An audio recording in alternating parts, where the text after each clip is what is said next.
What's going on, guys? Dr. Andrew Fix back for another episode here on the code. And we're just doing a quick little walk outside. So if you're watching this on the video, there's a nice sunset going on in the background. Hope you're having an awesome night or day or morning, whatever time you're listening to this. Really appreciate your time tuning in to listen to us here on the code. And what I want to talk to you guys about is, something we've talked about on this podcast before, the concept of you have to be the one to take control of your health. And I'm going to give you guys a little bit of a story, something that just happened to me earlier this past week, and sort of the state of where the traditional healthcare model is in the United States. And spoiler alert, it's not good. So I had probably not seen a primary care provider in the past couple years, right? I think it was September of 2023 that I had my last annual physical. You're supposed to do those things once a year, preventative maintenance, right? Preventative checkup on things. But when I went in for that appointment in September of 2023, the provider said, everything looks good. We'll see you in 2 years. So first I thought that was a little bit fishy. I was like, well, okay, I guess I'll see you in 2 years. I did follow up with a functional medicine provider here in town that we know. Shout out to Trivita Functional Medicine. We love those guys. So I did that in between. But I decided, well, I want to go back to do another just traditional primary care appointment. I was due for one. It's one of those quote unquote covered things by the health insurance, right? So, and we're about to have a baby. We're about to meet our deductible again and everything like that. So I was like, well, might as well go in. I switched providers to an office that is closer to our house here. It's literally 1 mile away and couldn't be more convenient. So anyways, scheduled the appointment. One of the other reasons that I scheduled it, just was curious to get an extra set of eyes. I'm dealing with some neck pain myself. It's actually referring down my arm. We call that cervical radiculopathy. Myself, some of the providers in our office, we've been treating that at Physio room, working on that. I've actually seen a chiropractor in town as well. And anyways, we're trying to take care of that and practice what we preach as best we can. But anyways, I decided to share that information with the primary care provider. And honestly, just to go on a quick tangent, he pretty much was shuttling me down the path as if I was going to have surgery. He was like, well, based on this MRI that I already had done some imaging, because this has been going on for a while, I was curious what the imaging looked like. He was like, well, if we don't make more space for those nerves, these symptoms are just going to keep coming back. So I want you to go see an orthopedic at this clinic. So anyways, I didn't really like that his first inkling was, let's just send you down the orthopedic route. Let's just send you down the surgery route, as opposed to really talking more about other options, other preventative things that could be done, or conservative things, I should say. But let's get back to the actual primary care annual physical of it all. And let me tell you guys what my experience was. First of all, this was a very brief appointment. He sits down across from me with on his stool with his laptop, and I understand we need to take notes. I use my laptop in the office too to jot down client information in their charts and whatnot. He asks me a variety of questions, no doubt ones that are just kind of screening questions there on the form. Do I like my job? How much alcohol do I drink? Am I a smoker? Et cetera, et cetera. And does the most basic, brief physical examination. Checks, somebody else checked my blood pressure, checked my pulse and stuff. That information was already in there. He looks in my ears, he looks in my throat, checks my heart sounds and whatnot. Meanwhile, I still have like all of my clothing on, right? And not that anyone gets excited about going to the doctor, taking off all their clothes and sitting there in a gown answering questions. But, I remember having a physical when I was a kid, and there being parts where, they're checking you underneath your clothing to make sure everything is going okay. They're checking all different areas of your body. So that hasn't happened as an adult by anybody that I've seen. And then the part that just blew me away was when he basically started to wrap up the appointment and said, all right, well, it looks like you're good to go. And I sort of was puzzled, and I asked him, like, well, are we going to do any labs or anything? Are we going to do any blood work as part of this physical?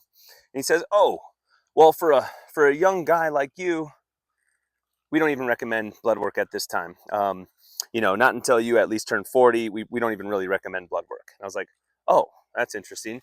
Well, I'd like to get some blood work done. And then he says kind of a interesting comment. He's like, oh, well, that doesn't surprise me for a fit person like yourself that you'd want to get that done. And I'm thinking to myself, like, well, yeah, I would like to get that done. What's the point of coming here to do a physical exam, coming here to do a preventative wellness checkup if we're not going to check anything, right? Like, what's the point of me spending my time coming down here to the office if we're literally not going to do anything? And except for asking me a couple questions, check my blood pressure and stuff, which I get, that's important, but it's 2025. We could check our blood pressure at home. There's blood pressure cuffs. I have one. I know how to use it. So like there was basically nothing besides listening to my heart and looking in my ears, like some things that we couldn't have just done outside the office. We couldn't have just done at home.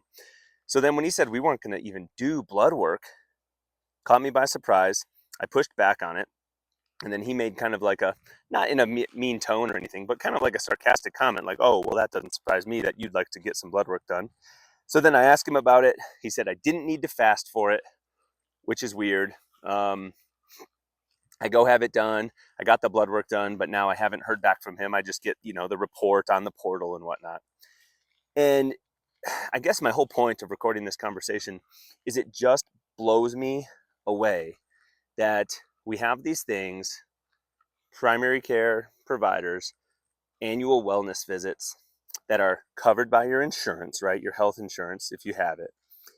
And literally, it's so obvious that all of the decisions that are made in those appointments are based on the insurance, not based on the individual. The decisions that are made, the way that the appointment goes, how it's just, we got to check these boxes here on this page on your documentation. We got to ask you all these questions, check yes or no, do this quick little assessment. We don't need to look at blood work because why would we want to screen for something? Why would we want to catch things before they become problems if the person doesn't have symptoms? What's the point? What's the point of going in for a wellness visit, in a preventative type of visit, if we're not searching for anything, if we're not preventing anything? So I don't know what experience you guys have had, anyone that's listening to this, at your physicals, but what I would encourage you to do is if you've had an experience like I just had a few days ago, go find somebody else. Or I guess my point is, you need to be the one to police your own healthcare. You need to be the one that asks the questions, drives the conversation, suggests the things that you think are important, like a lab test, for example. I even asked him, hey, is it possible that we could do some hormone testing or run some different type of tests, run some different labs with this blood sample that we take? And he basically told me no. He said, well, you see, we could run those things, but in order to, we'd have to put a diagnosis code and we'd have to label you with a condition that you probably don't have in order to get that test to go through. Let alone the fact that I would have been fine paying for it. I know that stuff's not going to go through insurance, but it just blows my mind that like we can't even test for things without labeling somebody with a diagnosis. Why is that? Because of health insurance, because the insurance needs a diagnosis code in order to justify the exam or something like that, or justify the lab that's going to get run. It makes no sense. It's like, hey, this is my body, this is my blood, I want to know what my hormone levels are. Can't I just pay to have the test done so that you can tell me what they are? So the answer was no. So what I'm going to do, again, shout out to my friends at Trivita or any other awesome functional medicine place. I'm going to go get blood work done with them like I have in the past. And we're going to take a look at those things, dive a little bit deeper into what the numbers are, what the numbers mean, and how that should impact what I decide to do taking care of myself over the next 6 to 12 months until we decide to do this again. So you've got to be the one to drive the conversations when it comes to your health. If you wait, or if you rely on the medical system, if you rely on your doctor to keep you healthy, you will not be healthy, right? If you're relying on the doctor to keep you healthy, it's pretty likely you're going to be unhealthy, because a lot of these decisions that are made in the medical offices are not made as a result of what the client needs. They're not made as a result of the betterment of the client. They're made based on what the health insurance will or will not approve or go for. They're made based on what the insurance requires. Like, for example, imaging. When somebody knows very well, a provider knows, hey, we need an MRI for this. A lot of times the insurance says, no, well, we won't approve an MRI unless we do an x-ray first. Even though we know the x-ray is not going to show what we need it to show, we need the MRI to show this soft tissue thing. There's no clinical evidence of a bone injury, so why are we doing the x-ray? It's just for the insurance. I understand that it's a less invasive procedure, but it's, in many cases, it's an extra procedure that gets billed for to check a box so that we can then do the one we actually need. So go out there, take care of yourselves. Whatever things are going on in your life, make sure you come to your physician appointments with the questions that you're ready to ask so that you don't forget them when you're there. Write these things down, and just be the one that takes hold of your health and takes the responsibility of being healthy into your own hands, because if you rely on someone else to keep you healthy, that's not going to work. It's not working. I had a great example of it just literally a few days ago, and I wanted to make sure I share that with you guys. So sorry if I got a little passionate on this one, a little ramped up. I've been sort of steaming about this for a few days. So wanted to make sure I recorded this conversation. Just wrapped up some food prep, a lot of things on the grill, some steelhead fish, burgers. Those are going to last us for the week. I cooked up a bunch of those. So make sure you're setting yourself up for success, both nutrition wise and health wise. So really appreciate you guys tuning in to listen to this episode of The Code. Hopefully it wasn't too loud on this little walk here through the grass.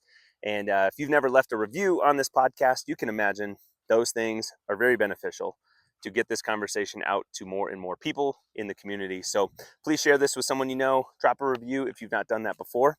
And I look forward to seeing you guys on the next episode of The Code. Later.